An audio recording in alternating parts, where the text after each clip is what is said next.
一冇咩胃口食飯嘅時候咧，我就特別掛住呢個陳醋雞腳，喵媽同細女咧都好中意食啊！即係酸酸地、辣地，好開胃，好醒神。用做前菜一小食咧，真係冇得彈。去飲茶嘅時候咧，20幾蚊得4、5個啫，自己整幾廿蚊一大兜，輕鬆實現自由啊！我今日買到呢個咧係新鮮黃油雞腳，20蚊一斤嘅。如果你買嘅冰凍雞腳咧，最好浸佢10分鐘，將啲冰味咧啤出嚟，啤到水變清咧就 OK 啦。想做出嚟更加清爽啦，凍水落飛飛水，放幾片薑，再加炸葱，淋少少高度白酒，壓雞腥味。想啲雞腳煮出嚟靚仔啲又唔爆皮咧，記得用中細火慢慢煮啊！就係咁樣細火浸佢10幾分鐘咧，都唔會甩皮甩骨嘅，依然都好完整。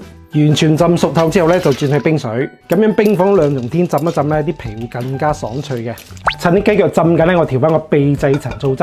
嗱，先落1碗靚頭抽，再落150嘅冰糖。唔食得甜咧，可以放少啲都得嘅。唔使拍胎，落啲蒜片，都大概1個蒜頭。食得辣咧，落幾條泡椒，切段咧更加容易出味。想更加酸爽咧，倒少少泡椒水落去。香料咧就放8個同埋香葉得噶啦，唔使咁複雜嘅。陳醋雞腳想做好食咧，靈魂就係呢個山西老陳醋啦。呢款陳醋咧嚟自中國醋都嘅山西清除，佢零添加色素，零添加防腐劑。呢個手工老陳醋咧配料表好乾淨，全部都係糧食嚟嘅，酸度咧大過6%。嗱，冇添加亂七八糟嘅嘢咧，大人細路食咧都好放心嘅。2斤雞腳我哋放1碗老陳醋，再落500毫升嘅清水。嗱，呢個配比咧，大家快啲抹低佢，係我以前做餐廳老師傅話俾我知嘅，用咗20-30年啦。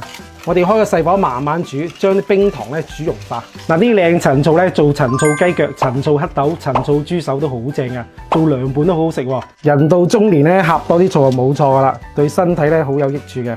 啲雞腳浸咗10幾分鐘冰水之後咧，表皮變到好緊緻啊，食起身咧好爽嘅。依家就可以剪腳甲啦，煮熟咗再剪腳甲咧都容易剪好多嘅。煮到微滾冰糖融化咧就 OK 啦。千祈唔好煮咁耐啊！煮咁耐啲醋咧會揮發嘅。嗱，唔好急住浸雞腳，我哋倒出嚟攤凍佢先。如果唔係咧，浸咧雞腳又會爆嘅。陳醋汁完全攤凍之後咧，將啲雞腳都倒埋落去。嗱，將啲雞腳浸住 OK 啦。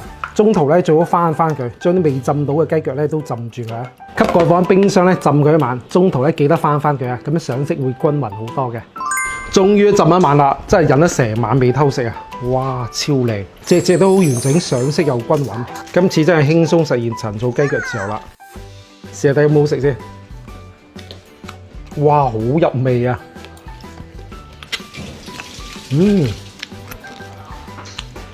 即係酸酸地、辣地，好開胃，好醒神，一啲腥味都冇，真係越食越想食，越開胃嗰種啊！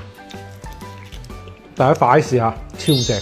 剩低陳醋汁咧，唔好倒咗佢，仲可以用嚟浸白蘿蔔啦，同埋青瓜嘅，同樣係超級好食嘅。